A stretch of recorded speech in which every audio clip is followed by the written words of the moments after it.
Bonjour à tous, j'espère que vous allez bien. La vidéo d'aujourd'hui est en collaboration avec CuriosiToon.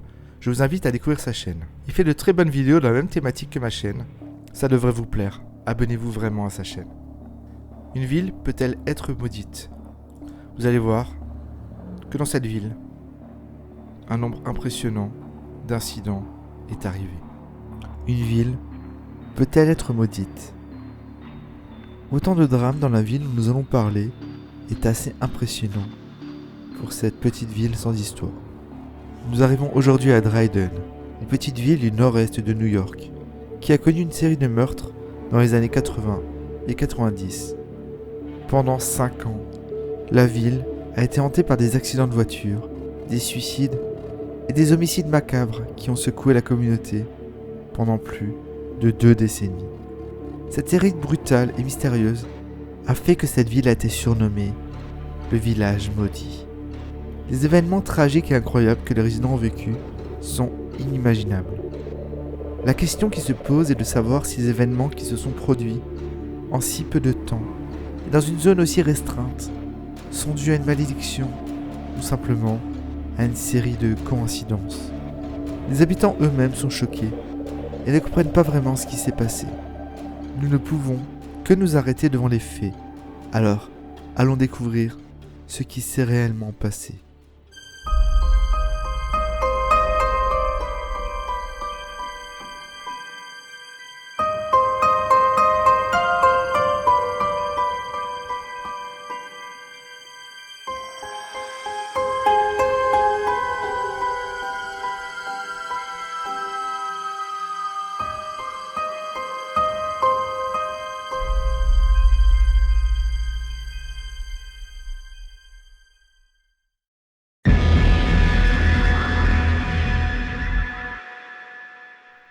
Dryden est une petite ville située dans le nord-est de l'État de New York, dans le comté de Tompkins, près d'Ithaca. Elle compte 14 644 habitants, répartis dans des petits villages tels que Ellis Hollow, Freeville, McLean et d'autres villages. C'est donc une ville comportant de nombreux hameaux. C'est une communauté calme et paisible où les résidents apprécient un mélange de vie à la campagne et en banlieue. La plupart des habitants sont propriétaires de leur maison.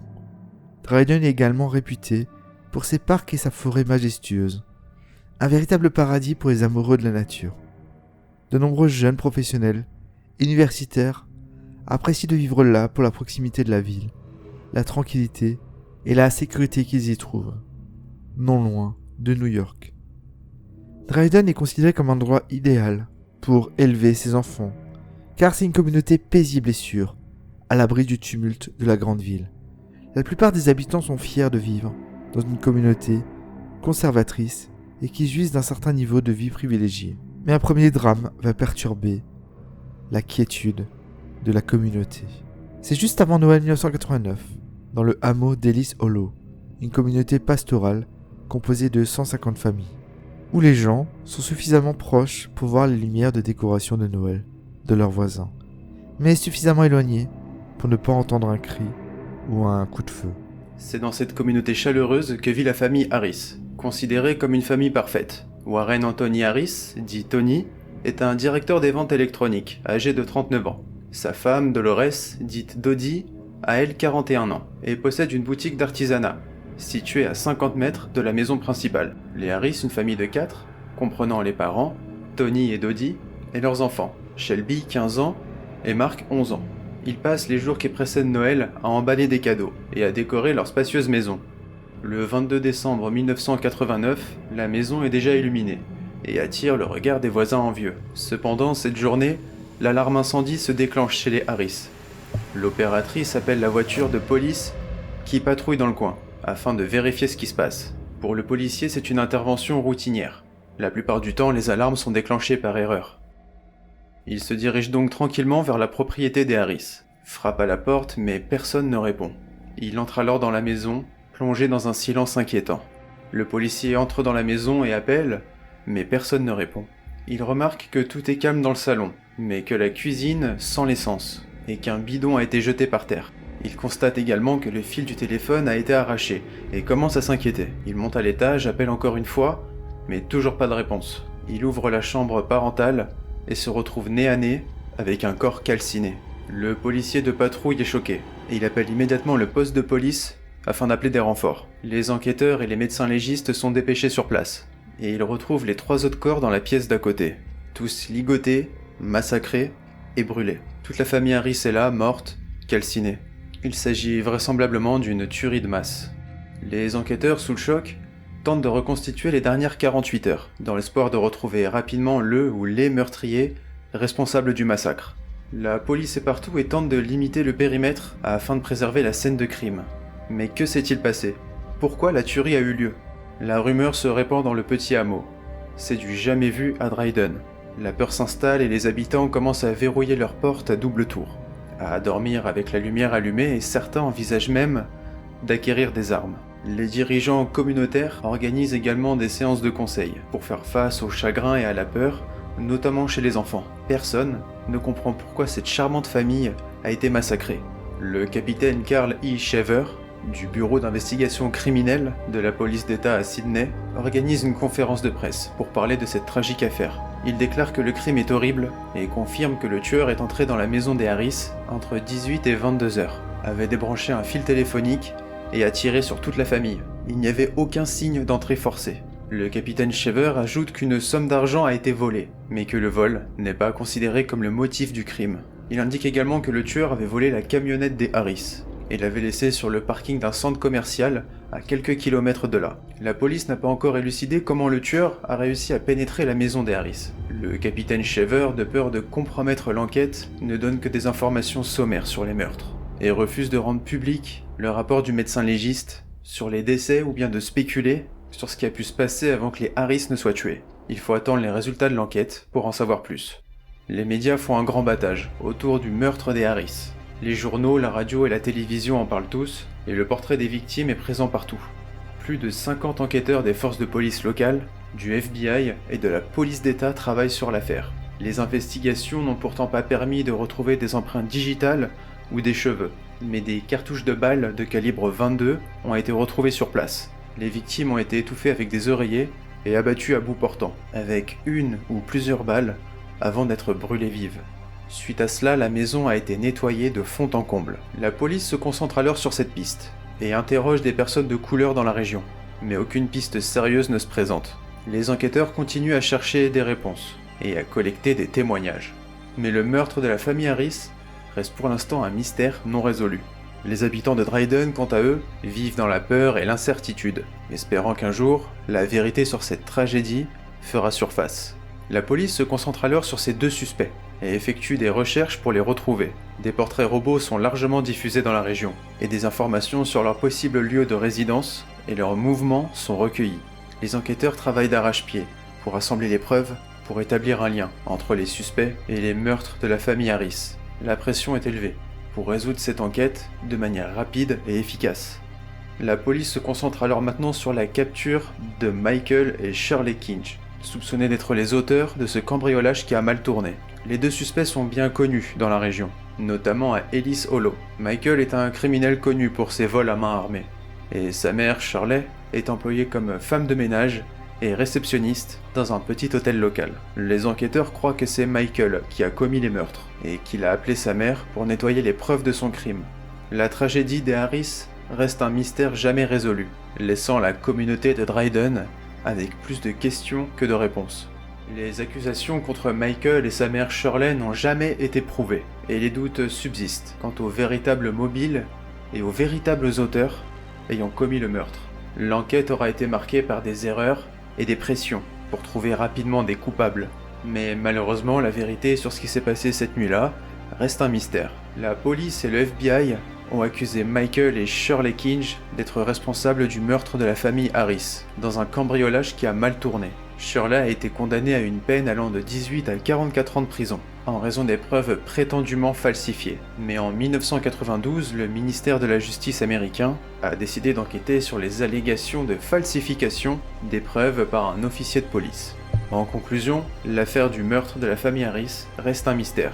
Les accusations contre Shirley Kinch ont été remises en question, en raison de la falsification de preuves par l'officier David Harding. Bien qu'elle ait été libérée sous caution et ait reçu une compensation de l'État de New York, le véritable coupable et les véritables motivations du crime restent inconnus. La tragédie a laissé un impact indélébile sur la communauté de Dryden. L'officier David Harding, quant à lui, sera condamné à 4 ans de prison. Shirley Kinge, accusée initialement du meurtre, a été libérée après un nouveau procès et a reçu une compensation de l'État pour les erreurs commises lors de son incarcération. L'officier de police qui a falsifié les preuves a également été condamné. Le crime continue à hanter la ville de Dryden et les habitants restent marqués par cette tragédie. En pleine investigation sur le meurtre des Harris, la police est confrontée à un nouveau drame qui vient bouleverser la vie paisible de la petite ville de Lansing. Eliza Mae Bush, une petite fille de 2 ans, disparaît mystérieusement lors d'une tempête de neige.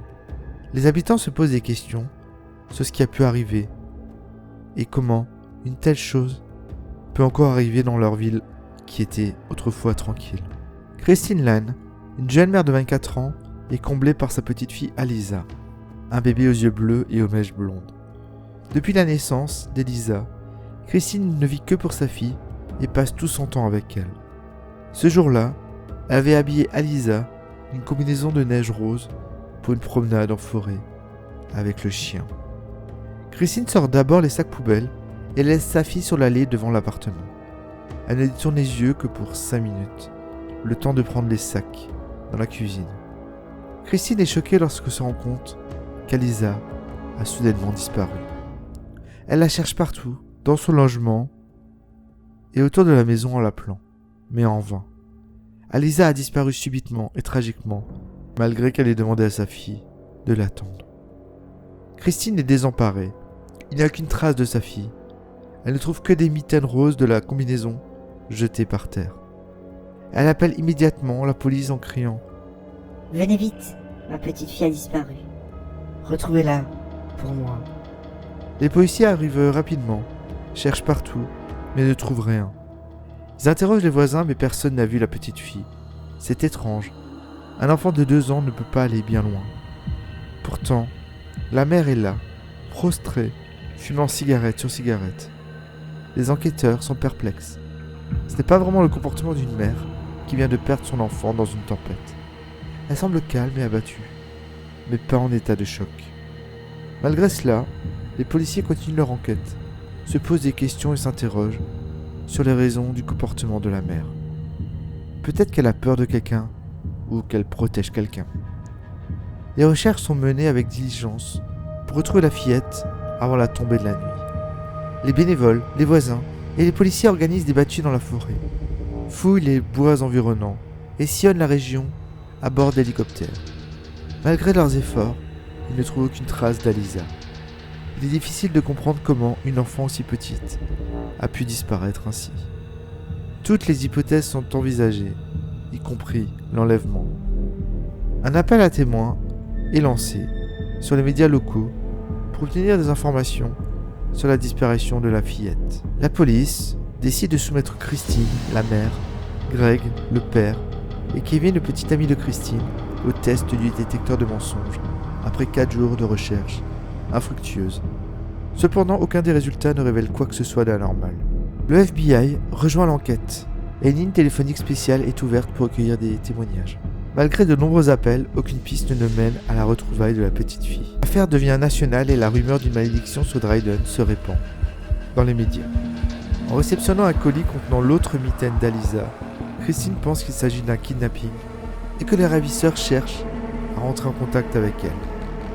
Les policiers suspectent cependant que cet envoi de moufle a été mis en scène pour manipuler les recherches. Christine fait un appel télévisé, émouvant, où elle supplie les ravisseurs de rendre sa fille avant son anniversaire. Cependant, un témoin affirme avoir vu Christine elle-même déposer ce colis. Christine est alors confrontée à la police et est contrainte de reconnaître son mensonge. Elle avoue avoir trouvé sa fille Aliza morte dans son berceau et avoir caché son corps. Elle a menti pendant des semaines pour éviter d'être considérée comme une mauvaise mère. Son petit ami Kevin ne comprend pas pourquoi elle a fait cela. Le 15 février, Christine mène les enquêteurs jusqu'au corps d'Aliza enterré dans les bois près de chez elle. L'autopsie révèle que la cause de la mort est l'asphyxie par suffocation. Christine est alors inculpée pour meurtre et arrêtée. Elle avoue même avoir utilisé une mitaine pour renforcer son histoire fausse. Pendant le procès, Christine argumente qu'elle avait agi sous le coup de la panique, plutôt que de manière intentionnelle. Les jurés ont finalement jugé son acte comme imprudent et elle est condamnée à une peine de prison à vie. Christine éclate en sanglots lors de l'annonce de la sentence. Elle est escortée en silence vers la prison du comté de Tompkins, où elle purgera sa peine à vie. En 2000, elle est finalement libérée et quitte définitivement la région de Dryden. Ce drame ajoute encore plus de souffrance à la ville et ce n'est pas encore fini. Colin Mooma, âgé de 20 ans, décide de prendre une nouvelle direction dans sa vie. Après avoir obtenu son diplôme universitaire, elle rompt avec son petit ami Paul Jackson Jr., qu'elle connaît depuis le lycée, car elle se sentait piégée dans une relation sans avenir. Elle veut profiter de la vie et explorer de nouvelles opportunités. Paul avait tendance à être réservé et peu bavard. Colin, ayant décidé de rompre avec son petit ami Paul, se met en colocation avec son amie Kristen et commence à sortir avec un autre ami, Scott. Cependant, Paul ne prend pas bien la rupture et tente de récupérer Colin par tous les moyens. Le 14 août, Scott arrive chez les filles, afin de les aider à s'installer, mais ils décident de prolonger leur grasse matinée en raison de la chaleur. Paul Jackson, obsédé par sa rupture avec Colin, espionne de loin leur nouvelle vie, habitant même dans le même quartier.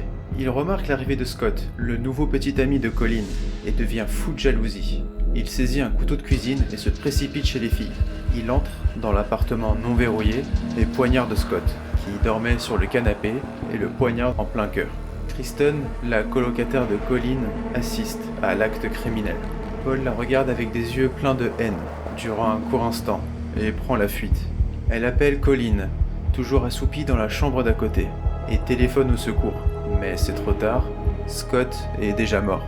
Paul est arrêté et inculpé pour le meurtre de Scott Hume. Il est emmené en prison pour y être interrogé et attendre son procès. Sa famille, choquée par les événements, essaie de l'aider à faire face à ses actes et à affronter les conséquences de son choix.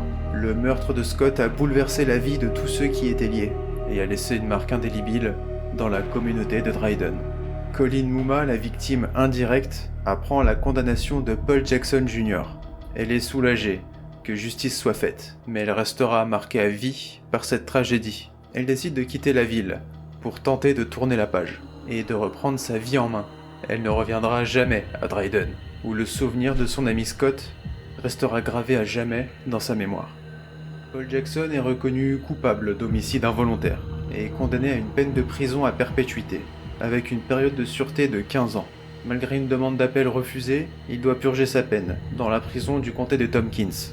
Une fois libéré en 2014, il retourne dans la ville de Dryden et y recommence une nouvelle vie. Il semblerait que la ville de Dryden ne puisse pas échapper à la malédiction qui plane sur elle. Les événements tragiques se succèdent et la communauté est plongée dans un état de chagrin et d'incertitude. Même le maire, Robert Day, est perturbé par la situation et se demande si les malheurs vont finir par prendre fin. Il n'était pas prévu que la violence éclate chez les Starr le 30 décembre 1994. Les Starr habitent une jolie maison à 2 étages dans le village de campagne de Cornlandville, proche de l'université de Dryden et Higgins. Dans l'arrière-cour de leur maison se trouve une piscine et dans le garage un panier de basket où Steven Starr joue avec ses filles. Il est admiré en tant qu'entraîneur tandis que sa femme Judy est considérée comme intelligente et belle. En automne 1994, un adolescent renfermé de Truxton apparaît dans ce tableau idyllique. Un garçon sombre et insatisfait, doté d'un physique de poète studieux. Il s'appelle J.P. Merchant et est très populaire auprès des jeunes filles grâce à son apparence irrésistible d'intellectuel torturé. J.P. a un passé trouble, ayant été impliqué dans une relation mortelle au lycée. Petit ami de l'époque, s'étant suicidé dans des circonstances mystérieuses. Cependant, il essaie de refaire sa vie en rencontrant Amber Starr, une pom-pom girl de Dryden, et une reine de beauté, et ils commencent à sortir ensemble. JP est furieux lorsque Amber, après avoir remarqué son tempérament étrange, ayant entendu parler de son passé, décide de rompre avant de s'attacher. Il se met dans un coin du gymnase pour la regarder pour qu'elle soit gênée. Il fait ça à plusieurs reprises. À la fin décembre, il menace Amber et son nouveau petit ami. L'entraîneur Starr est en déplacement, jouant dans un tournoi de basketball dans son ancien lycée. Alors Judy La maman d'Amber se rend au shérif du comté de Cortland le 27 décembre et porte plainte contre JP. Elle demande une ordonnance de protection. Le shérif arrête JP Merchant, mais la famille du garçon paye rapidement la caution de $500 et il est ainsi libéré. JP est donc encore plus furieux. Il appelle Amber et l'intimide de plus belle. Le shérif envoie une patrouille pour surveiller la maison des Stars. Le 29 décembre, Stephen Starr rentre chez lui tard dans la nuit. Tôt le lendemain matin, alors que la famille dort, JP Merchant ouvre la porte de derrière de la maison des Stars, monte les escaliers, surprend la sœur d'Amber, Tiffany, debout devant la porte de sa chambre. Il braque alors un calibre 20 et claque la porte sur lui. Ce n'est pas elle qu'il cherche, c'est Amber. Il pénètre dans la chambre d'Amber. Elle est en train de dormir. Il la secoue et lui ordonne de se lever. Stephen, le père d'Amber, entend le bruit et vient en courant pour protéger sa fille. JP l'abat en le tirant 2 coups. Heureusement, Judy et ses 3 filles parviennent à s'enfuir de la maison en pyjama. JP recherche son fusil et les traque. Il est convaincu que la mère et ses 3 filles se sont cachées dans les bois à l'extérieur de la maison. Il tire alors dans sa direction. Mais la mère et les 3 filles ont traversé la cour et se sont réfugiées chez les voisins. JP, ébranlé, quitte la maison des Stars et se rend au cimetière pour rendre visite à la tombe de Sherry Fitz, son ancienne petite amie du lycée qui s'était suicidée il y a 3 ans, alors qu'elle sortait avec lui. JP se suicide alors en mettant le fusil dans sa bouche et en appuyant sur la gâchette. Ce drame va s'ajouter à une série d'événements tragiques qui semblent ne jamais devoir s'arrêter dans la petite ville paisible de Dryden. Pendant l'été 1996, de nombreux feux de joie ont été organisés. Un jour pendant cet été, à 18h30, Scott Pace, l'un des joueurs les plus brillants de l'université, le leader officiel de l'équipe, un senior populaire, beau et aux cheveux bruns, quitte l'entraînement de football pour aller chercher ses parents à l'aéroport. Le décès de Scott Pace est tragique. Il meurt dans un accident de voiture alors qu'il allait chercher ses parents à l'aéroport. C'est encore plus triste de savoir que son frère aîné, Billy, un grand athlète de Dryden, aimé et admiré comme Scott, avait déjà perdu la vie dans un accident de voiture extrêmement similaire, à la même date l'année précédente. La mort de Scott Pace est un choc pour la ville, mais personne ne se doute que cela va déclencher une série de tragédies étranges à Dryden High School. Le 4 octobre 1996, soit 3 semaines après la mort de Scott Pace, l'ambiance à l'université est morose, les étudiants ayant du mal à retrouver leur motivation, touchés par la mort de Scott. Les filles de l'équipe de Pom Pom Girl, qui sont encore en deuil suite à la mort de Scott, se réunissent pour les derniers préparatifs d'entraînement avant le match de ce soir. Malgré leur peine, elles doivent se montrer fortes et soutenir l'équipe des garçons. En rentrant, l'entraîneuse est informée par les autres filles de l'équipe que Jennifer Bolduc et Sarah Ajni, 2 éléments clés de l'équipe, ne sont pas présentes. Elle n'est pas trop inquiète, sachant que les 2 jeunes filles ont passé la nuit chez les Ajni, car les parents étaient partis en week-end. Cathy Savino, une amie proche, lui a confié qu'elles avaient fait la fête jusque tard. L'entraîneuse est obligée de reporter le spectacle, car les joueuses clés, Jennifer et Sarah, ne sont pas présentes, et les autres filles sont déçues de ne pouvoir performer à cause de leur absence. Le capitaine William Foley reçoit un appel d'inquiétude des parents de Sarah et Jen, car leurs filles de 16 ans ont disparu et ne donnent aucun signe de vie. Il se dit qu'elles ont peut-être décidé de faire la fête et qu'elles vont bientôt rentrer.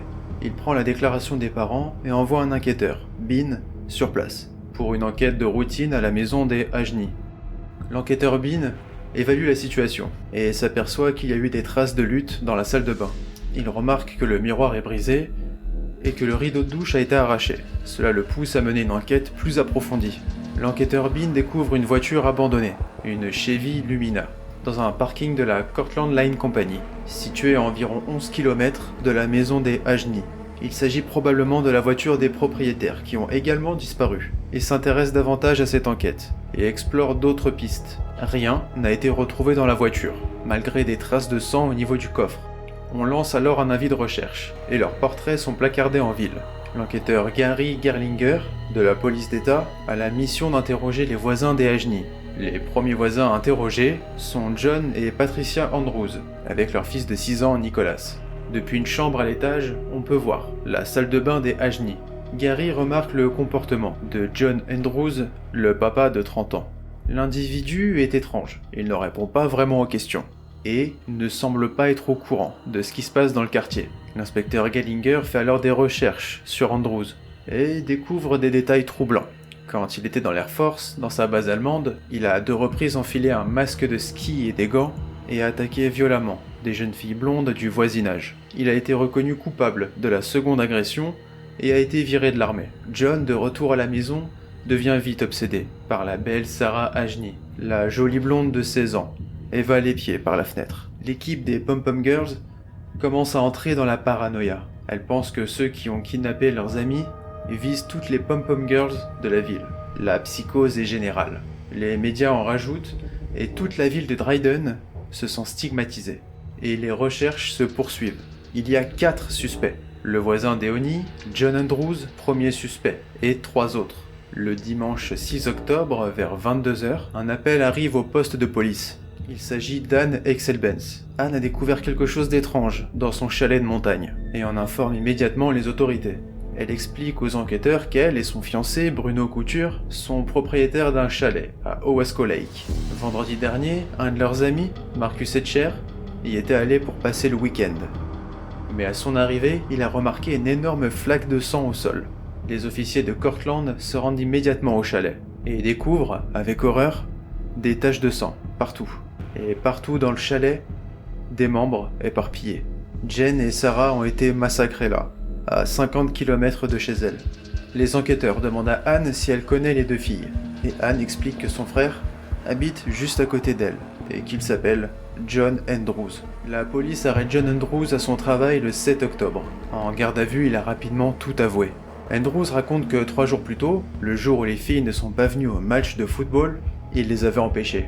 Il a repéré que les parents de la jeune fille étaient partis en week-end. Il passe sous la porte de garage des Ajni, coupe les fils du téléphone, se met un masque de ski et des gants en caoutchouc et se faufile jusqu'à la maison. Il les kidnappe, les met dans son coffre, puis les torture au chalet et se débarrasse des corps en les coupant en morceaux. Certains morceaux étaient ainsi jetés par la fenêtre de sa voiture, sur la route, avant de se débarrasser de la voiture. John Andrews est rapidement inculpé de 26 chefs d'accusation, notamment de meurtre, d'agression sexuelle, de cambriolage et d'enlèvement. John Andrews finira par se pendre dans sa cellule avant son procès. Le 11 juin 1999, la malédiction sur les Pom Pom Girls se poursuit.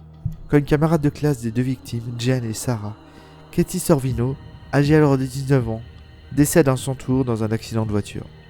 Lorsque la nouvelle de sa mort est diffusée dans la région, c'est l'horreur. C'est la 3e Pom Pom Girl, celle qui avait échappé à la mort, ne se rendant pas chez Sarah Ajni le soir de la tragédie. 3 mois après, Mike Vogt, un autre étudiant de la Dryden High, déprimé et isolé, se dirige vers le chalet de sa famille dans les bois. Mike est un garçon d'habitude drôle et enjoué. Mais ce soir-là, il est déprimé par la mort de Katie Sorvino. Et il n'a probablement jamais surmonté la perte de son coéquipier, de l'équipe de football, Scott Pass, 3 ans plus tôt. Comme quoi, tout est lié. Mike se donne la mort dans le chalet, sans aucune explication. Tous les garçons et les filles, morts de la ville, vivent désormais dans la légende. Ils sont devenus mythiques. Ils sont enterrés ensemble sur une colline, à l'extérieur de McLean. Les tombes sont simples, mais elles sont chargées de souvenirs que les habitants amènent régulièrement au cimetière, comme des ours en peluche, des anges, des poèmes, des fleurs, des bougies allumées, des croix, des papillons, des lettres enveloppées dans des sacs à sandwich transparents, des photographies, des vernis à ongles, baumes à lèvres, rubans, mégaphones ou encore autres objets. Ce cimetière qui rappelle tous les destins brisés dans cette ville, qui malheureusement n'a rien épargné. Il existe encore des blessures à Dryden. Il y a même un jardin commémoratif. Ces événements tristes et inoubliables ont été révélés dans une série documentaire en 5 parties, diffusée sur Investigation Discovery, intitulée Village of the Damned, Welcome to Dryden, qui ont réouvert des cicatrices que les habitants de la région essaient d'oublier. De plus, polémique par rapport à ce documentaire. Les habitants ne veulent plus entendre parler de ces drames, et surtout, qu'une émission de télé se fasse de l'argent sur ce qu'ils ont vécu. Pour moi, il n'y a rien de maudit dans cette ville, mais une série d'événements tristes et malheureux et de coïncidences troublantes. Et vous, qu'en pensez-vous? Cette ville est-elle maudite pour vous? Je remercie CuriosiTone d'avoir participé à cette émission. Je vous invite à vous abonner à sa chaîne que je vais mettre en description. Merci à vous et merci pour votre fidélité. Et je vous dis à bientôt pour une prochaine vidéo. Allez, ciao ciao.